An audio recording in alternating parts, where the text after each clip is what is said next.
Welcome to the Bab Rundown. I'm here with multiple guests today. We've got Coach Burks, the famously retired coach, uh, known mostly for his time at LSU. We got Coach Atlas, a Michigan slash Seattle Seahawks coach, and we got Coach Riley, the Oregon coach, aka also known as the Packers coach. How are you guys doing today? Fantastic. Pretty good, pretty good. Can't wait to get into things. Start with some of the tiny commitments, not the biggest stories in the nation, but still great commitments nonetheless. Let's start with Florida down in Gainesville. Coach Evan got a commitment, a four-star quarterback, Jeff Jones. He got a quarterback, he got a receiver. Florida's off to a good start. Not much to say about that. Northwestern made some ruckus today. Dennis Swift Jr., four-star running back, TJ Revis, four-star D-end, and Tyke Master, a four-star outside linebacker, building some beef on that defense, who already is pretty good. Their front seven is actually one of the better ones in the Big Ten. Coach Atlas, as the Michigan coach, what do you think about Northwestern? Coach Cubby getting them recruits. Good to see. I like the competition in the Big Ten.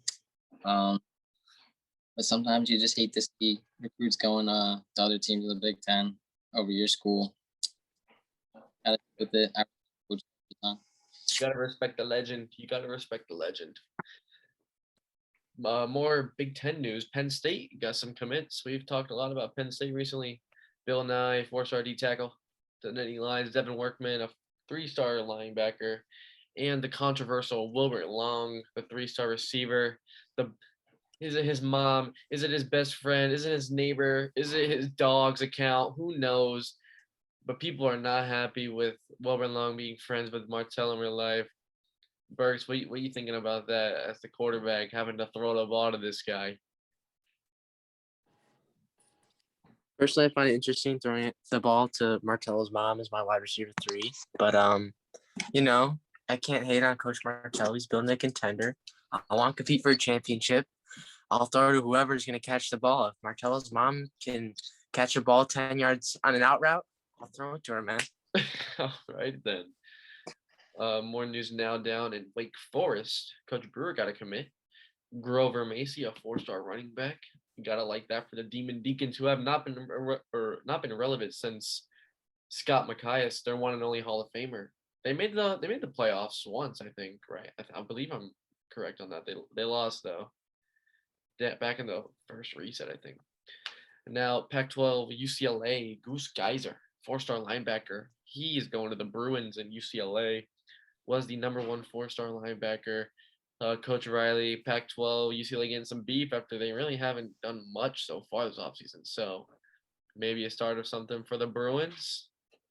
Well, you got to respect it, but I'm not too worried. Okay. Back in the Big Ten, we got Tommy Ojett, the four-star linebacker to Rutgers. First commit for Phillips this offseason after there are rumors he might be retiring, but he with a nice pickup. Gotta get that defense going. So good pickup for him. And then, how do you say it? How do you say the name of Alice? Amali Foster. Or some shit.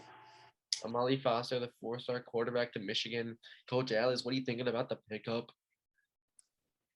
I like him. He's the younger brother of a old TCU running back. Oh, the little Coach Alice connection there. Okay, I see that. Yeah, I'm hoping he's gonna step up for us. Seems very active, and I'm ready to work with him. All right. Ready to work. Back in the Pac-12, Arizona State made some noise. Mitchell Ward, a receiver, Drake Bowden, a corner, Jay Brooks, outside linebacker, all four stars commit to the Sun Devils. Three-star safety Justin Creel also committed there today. Coach Rod really getting that defense together. A lot of DBs. I think they have like 4 DBs now. That's good for them. Get another receiver, help that offense. I think they have a full offense now, so that's definitely good for Arizona State. Going to be a contender in the Pac-12. And then finally, out of our tiny commits, we have Jeff Davenport, 3-star running back, commits to Coach MacArthur at Maryland. I like the pickup a lot. I'm a big fan of that one. I think he'll be a gem. I think he'll be good. Shout out Coach MacArthur for getting a nice little commit there. And all right, boys, it's time to talk about some of the. Well, actually, do you guys have any opinions on any of these commits I just talked about? Who maybe made the best choice? Who made a really bad choice? What do you guys think? Anybody? I like the Geyser commitment. Even he's like one of the only commits that went to UCLA. I mean, Coach Nelly's still trying to build off that one class and transfer portal class, so I like that move. All right. Anybody else? Any big commitments that caught your eye? No. I like the Davenport commitment as well. I like how Davenport chooses the underdog schools, the new schools. He's going to be the feature back there from day one for Coach MacArthur. I think he can replicate his brother Charlie's success there as well. So I like that move. All right. On to some big news in the SEC. Ole Miss fired on all cylinders last night, I guess it was, last evening. Last video, I talked about how Kanye West may be going to Ole Miss, and I got it right. I didn't have no insider source. I promise I had no clue exactly where he would go, but I just had a feeling, and the stars aligned, and it worked out. West even DM'd me afterwards. I'll probably show the screenshots on here of him being like, "Yo, how did you know?" And he sent me like the edit. I was like, "Damn, I got it right." But that was cool. Ole Miss, a lot of people thought him and Jair Washington would team up, and I didn't think they would, but they ended up teaming up. Jair Washington committed to Ole Miss as well last night. 5-star receiver. Also, Jalen Whitaker, 5-star corner, committed to Ole Miss. I think it was last night too. I might be wrong. And then Ole Miss has also picked up some more commitments throughout the day. Ricky Thomas, 4-star safety. KJ Booker, 4-star tight end. Damian Drex, 3-star linebacker, DB type player. Ole Miss, 8 players in their class. I think they're doing a great job. Anybody have any opinions on Ole Miss? Yeah, I think that Coach Burns is doing a great job. Great start to his tenure at Ole Miss, and I think some big things coming forward from him. Respect to Coach McLovin on the great additions. Whitaker, West, Julian Joshua. Forgot about him. This is a great foundation for Coach Burns. Yesterday, man. On a weak SEC so far. Yeah, I'm all aboard the Shark Train, man. Ole Miss looking like a contender. Not obviously not going to be able to contend for national championship day one, but they got pieces, man, and they can keep building. They're going to be good. I told y'all Coach Burns is a good coach, man. I told y'all last time. He's doing good. I mean, SEC's kind of weak. It's going to be him and LSU in the West. I guess Alabama, right? Alabama, but they haven't gotten a commit. They're pretty solid, but so definitely going to be interesting. I think it's going to be good. I mean, Ole Miss, they're going to be another team there that has a 5-star quarterback, running back, and receiver. We will see how that meshes as the season goes on. On to the LSU Tigers, who has some quiet additions to an already really good team. Santana Sklar, 5-star receiver. They really need a receiver badly, need a playmaker, and they get one in Sklar. I think that's going to be a good pickup for them. And then Tyler Davidson, a 3-star linebacker, good for depth. Any opinions on these commitments by LSU? Coach West stepped it up with Ole Miss getting a really good class, so I think he did it in a solid way. He's got to continue to step it up, and yeah. Tigers, Rebels. Good. But it was just silent. I didn't really hear about much. But if you look at who they got and what they got, needs got a big time play. Alrighty, and then finally, what we're going to talk about right now, Oklahoma. They got a big 5-star commitment. We talked about them yesterday. They got Rambo and Miller, the 5-star quarterback and receiver, but they added on 5-star receiver Lamar Crawford. I heard there might be some little rumblings. Maybe a guy flips out of there between him and Rambo. I don't know. Crawford committed there knowing that Rambo was there, so I don't know. It's definitely an interesting situation in Oklahoma. It's tough to have 2 freshman 5-stars like that close. I had a situation like that happen with me at USC. We saw how that turned out. James Parker was light years better than Jalen Brewer. No hate on Brewer. That's the boy. Things happen in life. And yeah, but Oklahoma also rounded out the day, I guess, with a 3-star running back, Damian Cooper, and a 4-star DN, Jose Gonzalez. Oklahoma doing good as a new team. May not compete with Texas right away, but doing really well. Also, completely forgot Taryn Hickson, 5-star corner. Just forgot to put it down. I just missed it. But yeah, big pickup for Oklahoma. Sklar has definitely surpassed my expectations. So, what we're thinking about Oklahoma and their 2 5-star wide receivers battling it out. I find it interesting, as usually don't really have two really, really successful wide receivers on a single team that are both like at a high level. The only time I've really seen that most recently was honestly your USC team with Trey Holloway Jr. He was a really good sidekick, but that's the key word, sidekick. If you're a 5-star receiver, you expect to be like the number one guy. You expect to be the guy. And I'm not sure which of these guys. I assume it's probably gonna be Rambo. He's the more known name in BAP. He's the more active guy, probably. I wouldn't be surprised if Crawford looks to flip. But Kyrie Miller's a great quarterback. Jose Gonzalez will be a good guy on defense. But Sklar just he's got a core. I just got to build off that for coming years. One I look at is your LSU team with Micah.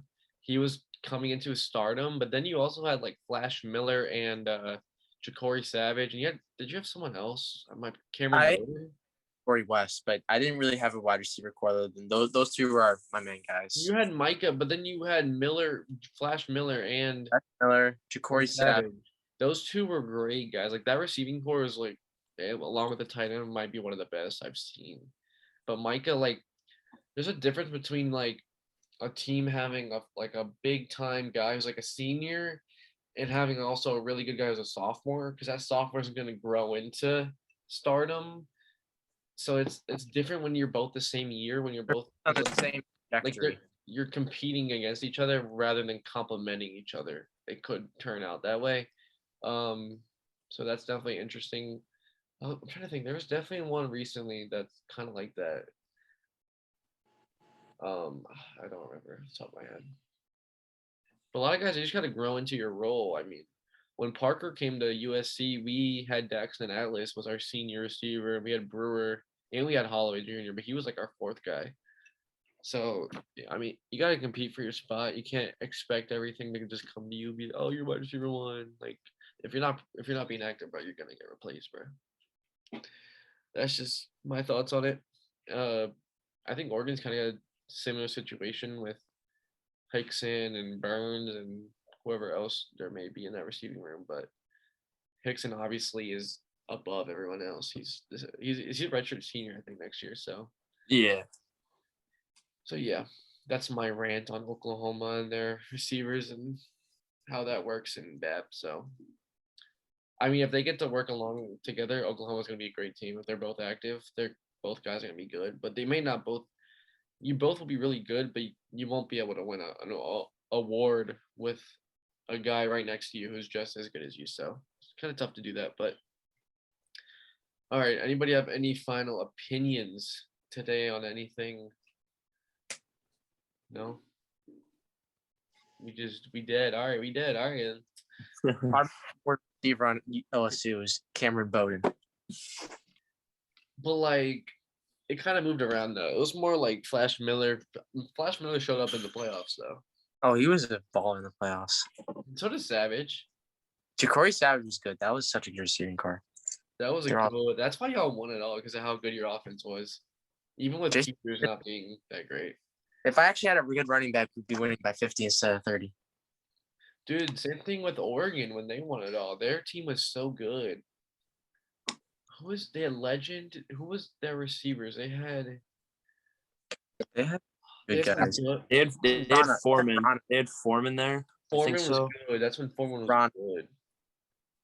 Who else was there? Hold on. It was the year after Jamelo Ball left. Yeah, yes. That was their island. Vrana was like the number 1 guy, I remember. Oh yeah, Gino Vrana. Yeah, Vrana. Oh, Nolan Neely was big time. Yep. He was good. Yeah. Like they were so active. I could not make them lose. Like they had their offense was so good. let's see, Alec Vrana, Nolan Neely. I think they had a tight end too, or I might be wrong. They had a Kelly at running back, King Foreman. that was a good team. It was a good Yeah, team. people be hating on that team, but they were a good team. All right, y'all. That's gonna be it for us. Got another video coming soon. Hopefully, we got lots to talk about. So see y'all later. Peace out. Peace.